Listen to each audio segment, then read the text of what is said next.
Fala galera, beleza? Tô aqui nesse videozinho para te ajudar, te auxiliar a pensar sobre o seu próximo voto, especialmente para prefeito ou prefeita, vereador ou vereadora da nossa cidade, combinado? Tô aqui como um cidadão que gosta de pensar sobre as questões políticas e sociais da nossa cidade, da nossa comunidade, e eu quero te falar nesse vídeo não quem eu vou votar ou te induzir a votar naquilo que eu quero, mas eu vou expor a forma como eu penso, o processo que eu faço para selecionar um candidato, né, nas eleições, especialmente agora, desse próximo final de semana. Então eu vou expor aqui, comentar contigo, compartilhar contigo a forma que eu penso, os passos que eu dou, aquilo que eu pesquiso ou não, as ideias que eu tenho, e talvez sirvam para você e talvez não, mas é um auxílio para que você pelo menos pense antes de votar, tenha uma noção antes de votar, e não simplesmente vote, porque fez rua aqui, construiu calçada. Não, por favor, vamos pensar conscientemente, verdadeiramente nos próximos líderes e representantes da nossa cidade. Combinado? Especialmente porque temos a eleição para o prefeito ou a prefeita da nossa cidade. Beleza? Então a primeira coisa que eu faço é, eu preciso olhar o histórico político do candidato. O histórico político dele é o quê? Ele já foi eleito antes? Né? O mandato dele foi bom? São coisas que eu preciso pensar. Ele é político há quanto tempo? Há quanto tempo ele é vereador, ou prefeito, ou deputado, ou sei lá, os outros cargos? Quanto tempo ele está na vida política? Eu preciso pesquisar. Ele está envolvido em corrupção? Está envolvido em coisas erradas? Né? Os votos dele no plenário são positivos para a sociedade? Ele está junto com a galera, ele vai por quem manda, ou ele tem seus próprios ideais, seus próprios pensamentos, é meio que independente, né, em relação ao partido. São coisas que eu preciso pensar, coisas que eu olho e avalio em relação ao histórico político. Outra coisa que eu penso é sobre o histórico pessoal do candidato, né? Realmente, se está envolvido em corrupção, se ele não tinha uma vida política, de onde que ele veio, da iniciativa privada, do relacionamento com o povo, ele é, sei lá, da farmácia que o pessoal conhece, do mercado que todo mundo conhece. Qual é o histórico pessoal dele, moral? Né? Tem dívida, não tem?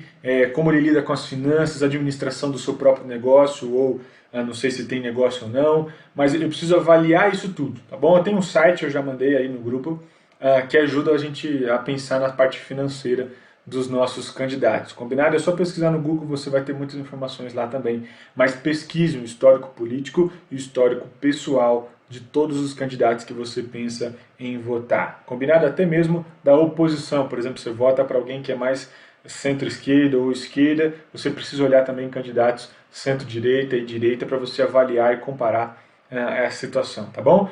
Segunda coisa que eu pesquiso que é muito importante é partido do candidato. Isso aqui é muito importante porque a gente precisa pensar. Muitos partidos hoje, eles coordenam os votos do candidato. Então às vezes a gente fala, ele é independente, mas de lá na votação no plenário ele tem que votar conforme o seu partido ordena.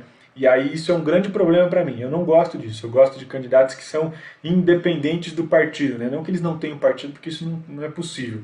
Eles têm um partido, mas eles têm a liberdade de votar naquilo que eles entendem ou têm como ideal, princípios e valores que ele tem, por exemplo, de caráter, tá bom? Então votar, a gente precisa votar em um partido ou num candidato que tem um partido que dá essa independência, essa liberdade para que o candidato vote conforme as suas propostas, seus ideais, suas promessas. Tá bom? Então o partido é muito importante, especialmente se já não teve recentemente casos de corrupção, casos de maleta, né, de dinheiro na cueca, coisas nesse sentido. A gente precisa tomar muito cuidado com esses partidos, porque geralmente são eles que induzem os candidatos a votarem naquilo que eles querem. Então eu preciso pesquisar sobre o partido do candidato. Outra coisa que a gente precisa pensar é sobre os gastos desses candidatos. Se ele já foi eleito em algum outro tipo de cargo, até no mesmo cargo que ele já está concorrendo, como foi o mandato? Né? Ele gastou muito? Ele cumpriu as promessas? Né? Como ele tem gasto o seu dinheiro nessas eleições agora? Por exemplo, ele tem gasto muito dinheiro do fundão? Cara, para mim isso me fere muito. Usar o dinheiro do fundão eleitoral é dinheiro de imposto. Né? Isso aí é uma coisa muito errada que, na minha perspectiva, eu não gosto. Mas você pode achar que é legal, não tem nenhum problema. Mas a minha pergunta é, o candidato já foi eleito? Já foi. Como foi esse mandato? Ele se envolveu em corrupção? Ah, não, beleza. Ele cumpriu as promessas, é uma coisa muito importante. Os candidatos que já forem eleitos, eles podem provar com o próprio mandato se eles são honestos ou não, se eles cumprem as propostas ou não. E é muito melhor para a gente poder avaliar alguém que já foi eleito anteriormente, porque a gente consegue avaliar o seu mandato. Então avalia isso, tá bom? Avalie os gastos dele durante o mandato. Por exemplo, um candidato que só pensa em torrar dinheiro, gastar dinheiro, que tem milhões de assessores, que gasta um monte com coisas de privilégios. Por exemplo, tem tantos privilégios aqui, gasolina, carro, motorista, paletó, moradia, tem tantas coisas que os candidatos têm, independente do seu cargo, a gente precisa avaliar. A gente está num país que está falindo, um país que a moeda está diminuindo o preço, o valor dela, a gente está num país que é cheio de corrupção e a gente precisa de candidatos que se preocupem em saber gastar os impostos que a gente paga, que são inúmeros, né? Milhões de impostos que a gente paga por ano. E a ideia é que você pense em um candidato que é econômico, um candidato que pelo menos ele tenha consciência do gasto dele, não gaste simplesmente porque ele está lá com seus inúmeros privilégios. Só para você ter uma noção, a base média de um salário de um vereador é R$7.000 limpo, sem auxílio moradia, que ele ainda ganha por fora, sem auxílio paletó, sem carro, sem motorista, sem tantas coisas que os políticos têm como privilégio, tá bom? Plano de saúde e tudo mais. E o prefeito ganha muito mais que isso, com também muitos outros inúmeros privilégios. Então a gente precisa de candidatos que saibam administrar o dinheiro público. Combinado? A ideia aqui agora também é pensar que você precisa avaliar as propostas do candidato. Isso aqui é algo fundamental. Para mim, todas essas que eu estou falando são fundamentais para mim. Você precisa avaliar as propostas dos candidatos, não só aquela que você quer votar, que você se assemelha, gosta da ideia, dos ideais, princípios e valores que você tem para você também, mas você precisa avaliar os opositores. Por exemplo, se eu gosto de alguém da direita, eu preciso avaliar as propostas de alguém da esquerda, eu preciso avaliar as propostas de alguém do centro, eu preciso avaliar a proposta de pelo menos 3 candidatos, ou 4 ou 5. Se você quer fazer seu voto consciente, avalie as propostas de pelo menos 5 candidatos. Isso vai ser muito importante para você decidir o seu voto. Mas Vini, como que eu avalio um projeto? Como que eu avalio propostas? Pense se elas são racionais. Por exemplo, candidatos que querem aumentar imposto. Cara, para mim isso já não tem meu voto, né? A gente já paga tanto imposto, não faz sentido nenhum. Né? A cidade de São Paulo é a cidade que mais arrecada imposto, é uma das mais ricas do Brasil, e como assim não sabe administrar o dinheiro que já recebe?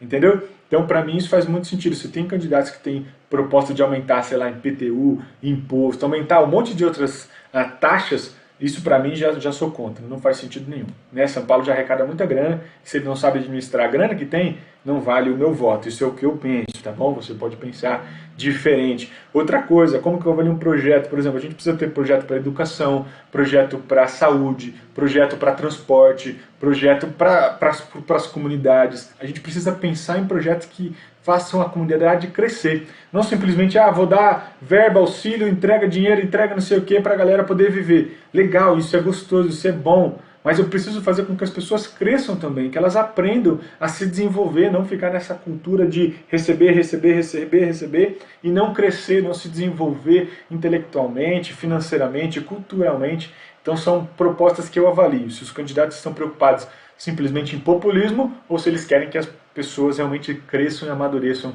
na sua vida financeira, familiar e estrutural.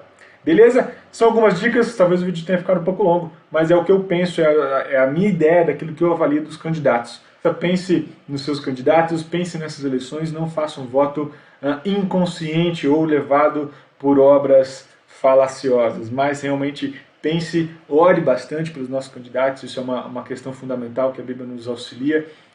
Precisamos orar por todos eles, independente se você gosta ou não de quem vai ser o prefeito ou a prefeita, ou o vereador e a vereadora, mas ore por eles, ore pelo seu voto para que realmente seja sábio, que Deus possa te orientar nisso tudo. Tamo junto, Deus abençoe.